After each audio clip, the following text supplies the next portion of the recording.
school. I know that overall, the small risk of contracting COVID in schools is far lower than, you know, the consequences of not being in school for kids. And just quickly, because my daughter's under 5, ineligible to be vaccinated, she's in school starting in January again. They're required to wear masks, but all her classmates are not vaccinated. Omicron is extremely contagious. Is it safe? It is safe. You know, I try to think of this similar to other respiratory viruses. We have the flu, we have other viruses that go around schools. It's possible that kids will transmit to each other, but that transmission is pretty low overall, and the risk of the virus itself, in terms of hospitalizations for children, is really low. So just continue to wear masks, good quality masks, and as soon as that vaccine is available for your child, which may be as early as January or February next year, to go ahead and get it. Yeah, absolutely. All right, now to David from New York, who asks, in mid-January, my 16-year-old is scheduled to get a Pfizer booster because she was infected and presumably her immune system was boosted. Should she still get the booster as scheduled, not get it at all, or get it at a later time, and if so, when? Great question. So as far as getting the vaccine or the booster, you should not get the vaccine while you're ill with COVID.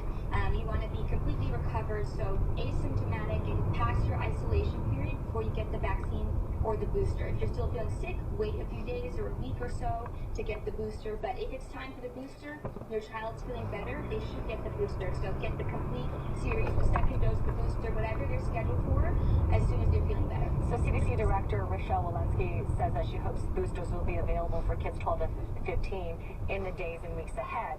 But Alyssa says, well, why can't those under 16 get a booster? My 15-year-old got his 2 shots over 6 months ago and now has COVID. The rest of us got boosted, and so far we continue to test negative.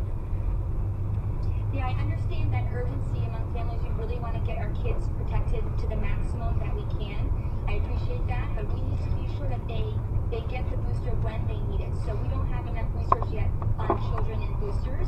We can't just apply data from adults and immunity in adults to children. Children have different immune systems. So for now, if your child is 16 or over and they're eligible, it's been 6 months since their last shot, they should go ahead and get the booster. And if kids are 12 and older and they have immunocompromised for any reason, they have problems with their immune system, they're eligible for booster too. And we're hoping that booster may be available for other children in the future, just as soon as we have the data that shows it's necessary, effective, and safe. Dr. Almas Vesey, thank you so much for your expert advice.